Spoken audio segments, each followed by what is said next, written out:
Pada segmen sebelumnya telah kita pelajari bahwa gegel induksi itu dapat muncul jika terjadi perubahan jumlah garis medan magnet yang melewati suatu lintasan kawat. Ini adalah hukum induksi Faraday. Pertanyaannya adalah bagaimana dengan arah arus induksi yang dihasilkan? Maka arah arus induksi ini mengikuti hukum Lenz yang menjelaskan bahwa arah arus induksi itu akan menghasilkan suatu medan magnet yang kita namakan B aksen yang melawan perubahan medan magnet yang menimbulkannya. Sebagai contoh, kita memiliki suatu medan magnet yang mengarah ke kiri yang bergerak memasuki lintasan kawat ini. Maka menurut hukum Lenz, arah arus induksi itu harus menghasilkan medan magnet B aksen keluar ke kanan.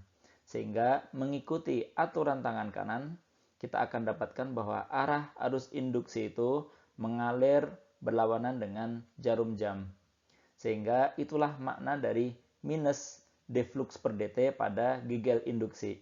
Sehingga kita menyebut hukum Faraday-Lenz. Tanda minus ini untuk menjelaskan bahwa arah arus induksi itu melawan perubahan medan magnet yang menghasilkan.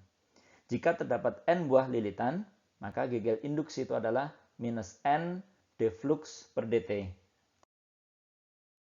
Sebagai contoh, kita memiliki suatu batang kawat dalam lingkungan medan magnet B yang homogen pada arah masuk bidang yang dihubungkan oleh suatu batang penghubung.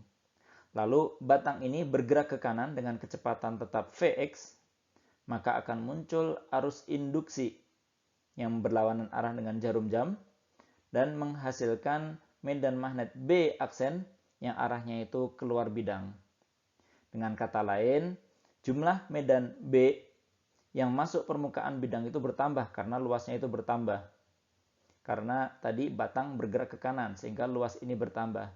Sehingga B aksen yang dihasilkan oleh arus induksi itu harus mengurangi jumlah garis medan yang masuk bidang. Atau dengan kata lain, B aksen yang terinduksi itu harus menambah jumlah garis medan yang keluar dari bidang. Kemudian jika batang penghubung itu bergerak ke kiri dengan kecepatan tetap Vx, maka arah arus induksi yang dihasilkan itu searah dengan putaran jarum jam dan akan menghasilkan medan magnet B aksen yang arahnya itu juga masuk ke dalam bidang. Dengan kata lain, karena jumlah medan B yang masuk permukaan bidang itu berkurang, karena batang penghubung bergerak ke kiri dan luasnya itu jadi mengecil, maka medan B aksen yang dihasilkan oleh arah arus induksi itu harus menambah jumlah garis medan yang masuk ke bidang. Contoh ini dapat kita analisa lebih jauh untuk mendapatkan besarnya arus induksi. Misalnya tadi batang bergerak ke kanan dengan kecepatan Vx sehingga akan muncul arus induksi yang arahnya itu berlawanan jarum jam. Maka gegel induksi yang dihasilkan itu besarnya adalah minus BL Vx cosinus theta, di mana minus ini menunjukkan arah arus induksi menggunakan hukum Lenz. Dan karena theta itu sama dengan 0, karena normal permukaan dan medan magnet ini searah, kita dapatkan besarnya gegel induksi itu adalah BL Vx.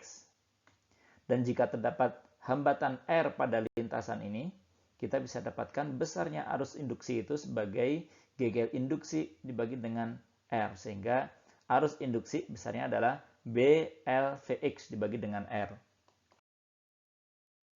Untuk contoh berikutnya, misalnya kita memiliki suatu lintasan kawat berbentuk lingkaran dengan jari-jari R yang berada pada lingkungan medan magnet B pada arah masuk bidang. Dan kali ini medan magnet B ini tidak konstan, melainkan dia merupakan fungsi dari waktu. Maka gegel induksi yang dihasilkan adalah minus d flux per dt. Lagi-lagi tanda minus itu untuk menggambarkan arah arus induksi menggunakan hukum Lenz.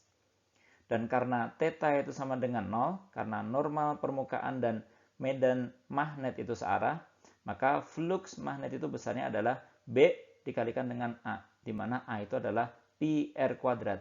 Sehingga gegel induksi itu kita bisa dapatkan sebagai pi R kuadrat dikalikan dengan perubahan medan magnet terhadap waktu.